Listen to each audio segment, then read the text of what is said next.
ఏంటి అంతా ఊరికే జరిగిపోతుందా?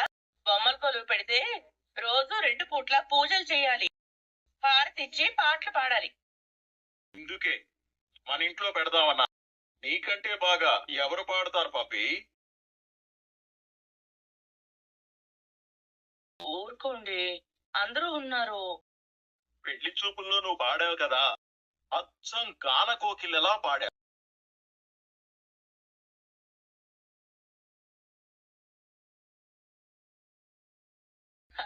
ఇంకా మీకు గుర్తుందా? ఆ ఆ రోజుని ఏ మగాడైనా మర్చిపోగలడా? నా ఫ్రెండ్స్ కూడా ఏడాదికి ఒకరింటికి పిలిచి పాడించుకునేవాళ్ళు. రెండోసారి పిలిచే ధైర్యం లేక అందరికీ అదృష్టం లేదులే గాని. ఇంకేంటి అభ్యంతరం పాపి? మన ఇంటి బొమ్మల కొలువులో నువ్వే పాట పాడి అందరికీ ఆ దురదృష్టం ఆ ఆ ఆ అదృష్టం దక్కేలా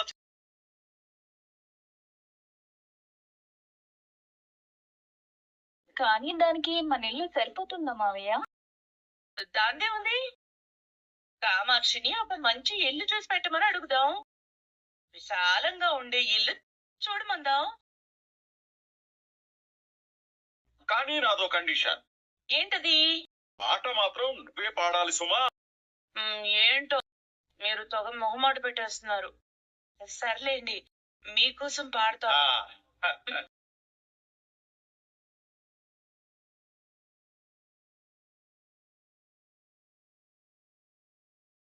నానా పప్పి, ఆ అమ్మ అంత బాగా పాడుతుందా? రేయ్, బొమ్మల కొలువుకు ఒప్పుకోవాలంటే ఆ బీభత్సాన్ని భరించాలరా. అమ్మ నాన్నోయ్, అమ్మ వీక్ పాయింట్ పట్టుకొని వర్కౌట్ చేసావా? తప్పలేదురా, నా మనసులో ఒకటే గిల్టీ ఫీలింగ్ లా. ఏంటన్నా? మీ అమ్మ గొంతు గాన కోకిలలా ఉంటుందని అబద్ధం చెప్పాను. అదే బాధగా ఉంది. మొత్తానికి ఏదోలా ఒప్పించారు. చాలా సంతోషంగా ఉంది మావయ్య.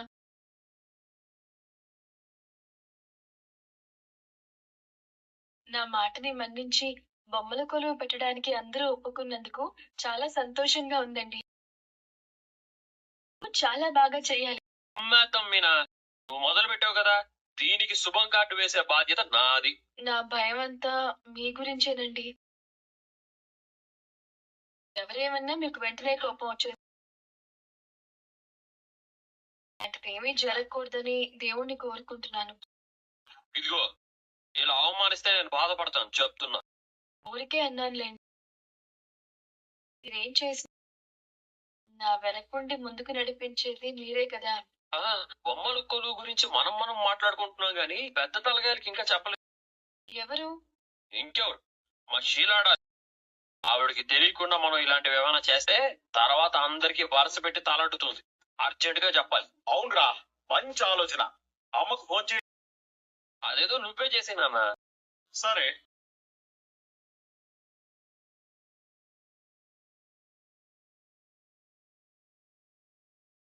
స్పీకర్.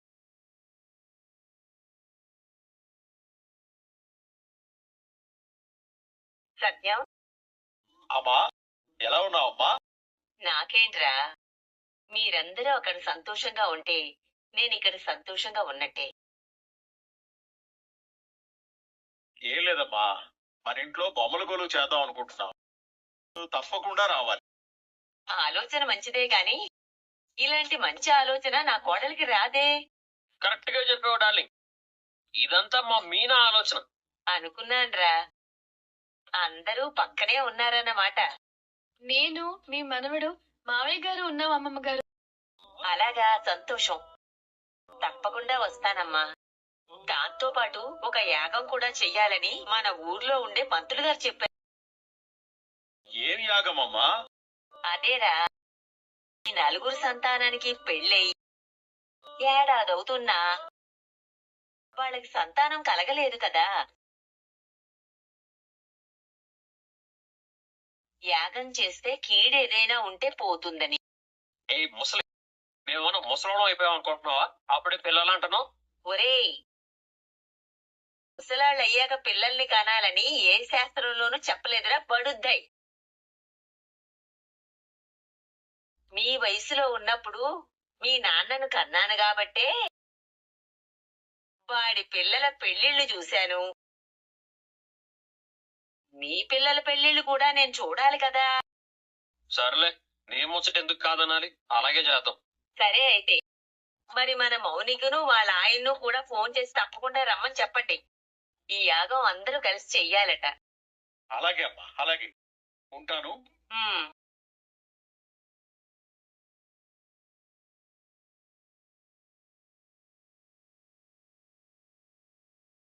ఇంట్లో అప్పులు కట్టేదాన్ని భరించలేక ఆ మాట మీనా అనాలి. ఏం లేదు. ఏం ఇంట్లో బొమ్మల కొలువు పెడుతుందంట. మా ఆయన దానికి సపోర్ట్ చేస్తున్నారు. అది డబ్బును వాడు చేసుకునే వేడుక. ఈ పూలు పుట్టేది ఆశపడిందని నేనెందుకు చేయాలి? పాపం నీ గురించి మర్చిపోయి ఆశపడిందిలే. అవును, చేస్తే ఏమైంది? నా ఇల్లు రాజుగారి కొలువంతుండదు బొమ్మల కొలువు పెట్టడానికి. అదే నిజమేలే. మీ అందరూ హాల్లోకి వస్తే సోఫాలు గోడకు జరిపి నిలబడాలి కదా. అందుకే నిన్ను సాయం అడగాలి అనుకుంటున్నాను. డబ్బు సాయం అయితే నా వల్ల కాదు. కాదులే, మాట సాయం చేస్తే చాలు. మాటేగా, మోటైతే కష్టం. నీకు తెలిసిన మంచి స్థలం ఏదైనా ఉంటే చెప్పు. బొమ్మల కొలువు ఉన్నన్ని రోజులు ఉండడానికి. అదైపోగానే మళ్ళీ మా ఇంటికి మేము వచ్చేస్తాం. నన్ను బాగా వాడేస్తున్నావే. డాన్స్ స్కూల్ కోసం నా ఇల్లు వాడేస్తున్నావు. బొమ్మల కొలువు కోసం నన్నే ఇల్లు చూడమంటున్నావు. నీకు తెలిసిన వాళ్ళు చాలా మంది ఉంటారు కదా. అందులో అందరూ బాగా రిచ్ గా ఉంటారు. ఎవరినో ఒకరిని అడిగి చూడు. నా దగ్గర చీటీలేసే లీలారాణి చూస్తాను. తాను అనకు, చేస్తాను అను. అలాగే కాని బొమ్మల కొలువు పెడితే పాటలు పాడాలి కదా.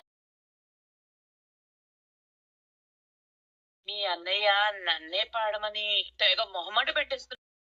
వద్దని చెప్పడానికి మొహమాట పడుతున్నారా? పాట పాడమని మొహమాట పెడుతున్నా. ఇంకా నయం ముందే చెప్పావు. ఆ బొమ్మల కొలువుకు నేను కూడా వద్దాం అనుకున్నా. ఇప్పుడు చచ్చినా రాను. ఏంటి? ఆ రోజు నేను పాడితే పక్కింటి వాళ్ళు మా ఇంటికి వచ్చి గానకోకిల వచ్చింది అనుకుంటారు. గానకోకిలనా? అయ్యో, పక్కింటోడు.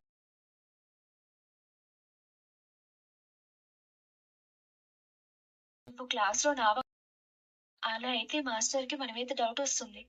డౌట్ వస్తే ఇద్దరిని పంపించేస్తారు. మనం కలవడం ఇంకా కుదరదు.